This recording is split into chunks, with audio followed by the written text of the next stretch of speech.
అదే చెప్పి బాధపడుతుంది. ఇన్ని సంవత్సరాలు గొడ్డులాగా కష్టమా, ఎంత చాకిరి, ఎంత పెట్టింది ఆ పిల్లలకి. కరోనా అప్పుడు కూడా 50,000 నెలకి 50-60,000 ఇంట్లో ఖర్చు వాళ్ళకి. బాగుంటలే కదా. మళ్ళీ అంత ఖర్చు పెట్టి పిల్లలకి అన్నీ చేసేదేమే, బట్టల కాడించి వంటల కాడించి చేస్తే ఇప్పుడు మూలబడింది. ఇప్పుడు కనిపించింది ఆయనకి బైబిల్.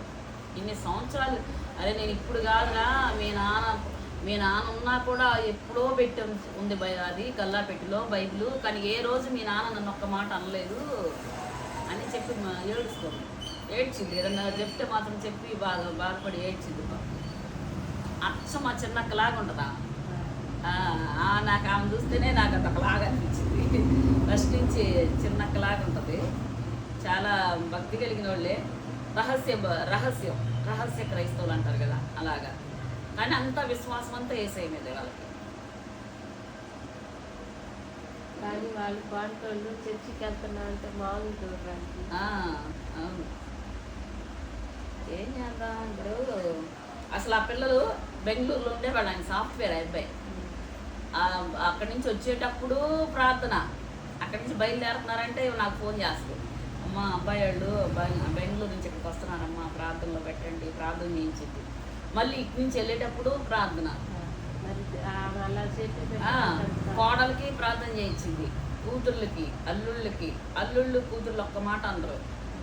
ఈరోజు నా కొంచెం ఒక సంవత్సరం కూడా లేదు, 6 నెలల నుంచి ఏమో వాళ్ళు చూసుకుంటున్నారు వ్యాపారం. ఎంత బాగోపోయినా వచ్చి హోటల్ తీసిద్ది.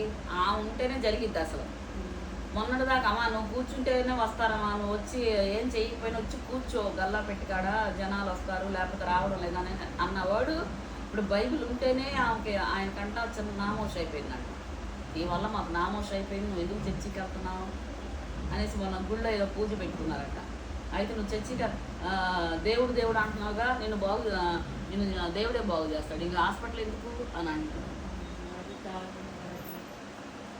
వాళ్ళిద్దరు భార్యాభర్తలు అంత కష్టపడి సంపాదించి ఆ పిల్లల్ని చదివించి అవును. వాళ్ళ అక్క కూడా అంతే. వాళ్ళ అక్క అపార్ట్మెంట్లో ఉండేది, ఆంటీ వాళ్ళ అక్క. ఆమె ఇంత లావు ఇంత చేత మనిషి. అంటే వీళ్ళమ్మ ప్రభు నమ్ముకుంది. వాళ్ళమ్మ అసలు ఎవరిని లెక్క చేయలేదు. దేవుడు అంటే అంత ప్రేమ ఆంటీ వాళ్ళమ్మ. వాళ్ళ అమ్మను బట్టి వీళ్ళు ఒక్కొక్కరు ఆడపిల్లలు మారారు. ఆమె వాళ్ళ పెద్ద అక్క అనుకుంటా, ఆమె మారిపోయింది. వాళ్ళ కొడుకులు అట్లాగే హింసించినా కూడా ఆమె అసలు ప్రభువునే విడిచిపెట్టలే. అంత బాగోపోయినా స్టాండ్ వేసుకొని బల్లారాధన అంటే అంత బాగోపోయినా తల స్నానం చేసి మందిరానికి వస్తుంది ఆమె. అంత భక్తి. చాలా మంచి కుటుంబం వాళ్ళది. మా ఊళ్ళో చిన్నప్పుడు వాళ్ళంతా సాకి చేసి